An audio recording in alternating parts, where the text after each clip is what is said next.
You may be wondering why there's a bunch of goats behind me. Stay tuned. Before we get started with this week's edition, I would like to recognize our sponsor, Shore United Bank. Shore United is there to help guide your financial journey.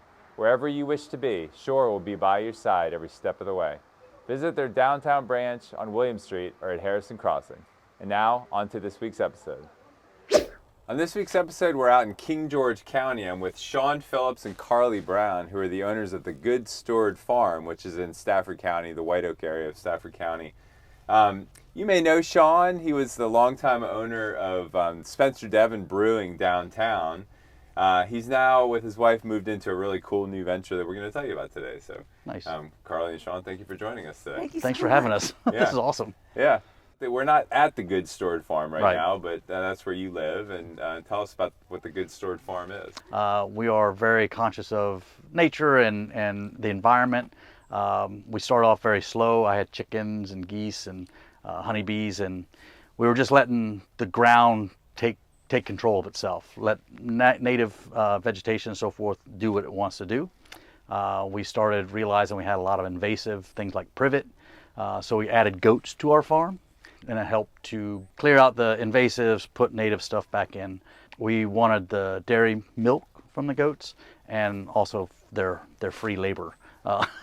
That blossomed into our original two females giving birth to a couple kids, and rather than just have them continue to focus on our property, we thought, well, we can start spreading that good approach to clearing properties and clearing land without using chemicals and a lot of fuels and things like that. Put goats out there, they do the work, and they eat all the stuff, and then the property owner can come through and kind of clear things out, the leftovers, the scraps, so to speak. And the reason that we're out here in King George County at this particular location is this Property Owners Association has hired your goats, right? Right. You got 10 goats, and talk a little bit about what they're doing here. They've got an equestrian center that the brambles have taken over, some Bradford pears and other invasives have kind of taken over. So they hired us to come out. We put 300 to 450 foot sections of fence up, electric fence. We put the goats in. The goats go and clear off what has been neglected over the years. This is our first commercial job, so to speak. We've been working mostly with individuals. They saw an opportunity to use our goats to kind of get their equestrian center back. And Carly, we were talking earlier, this is a way for the goats to kind of do what they know how to do. Yeah, so we were gonna have one male and one female.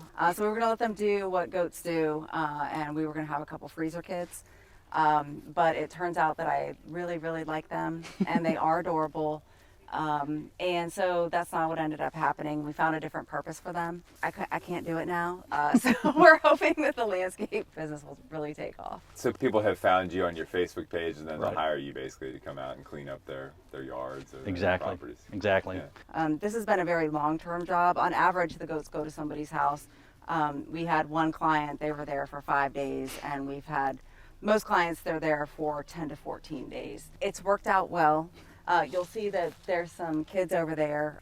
So we've had homeschoolers come over and talk to Shawn, and he tells them all about animal husbandry and working with goats. And then he works in some magic about, invasive versus native plants. We've really gotten to talk to a lot of great people since we started doing this. And Shawn, how's the transition been from being a brewer to being owning a goat landscape business? It's been so great. It's been so great.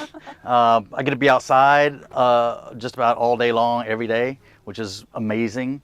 I enjoy it. This is a good transition. I've enjoyed just coming back to working on a farm. I grew up on 35 acres up in the mountains of North Carolina with my folks. And they'll eat just about almost any kind of vegetation. Yeah, there's some things that are toxic that they don't really like.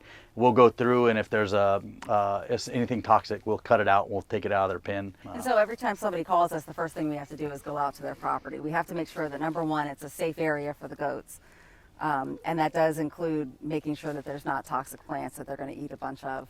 We don't want them to get sick. So if someone wants to hire Good Steward Farm, like how do they find you online? Tell people Yeah, the Good Steward Farm. It's on Facebook. Yeah, they can just send us a message straight to the Facebook page. Well, it's such a cool business. I'm Yeah. so happy for you, Shawn. Yeah, that thank you. That you've moved on to something that you're really happy with. Right. So appreciate both of you for inviting us out here. Thanks and for coming. joining Thanks for us coming. today. This Thanks is for awesome, coming. Bill. Yeah. Appreciate it. Yeah. Thanks for your time a whole lot. Absolutely. Thank Appreciate you. it. Thank Awesome. you. Yeah. So that's going to do it for this week's edition. I appreciate you watching. Be sure to subscribe to our YouTube page and our newsletter that comes out every Wednesday afternoon, and we'll keep you up to date on what's going on here in the Fredericksburg region. We'll see you next week. Before we sign off for the week, I would like to again recognize our sponsor, Shore United Bank. We'll see you next week.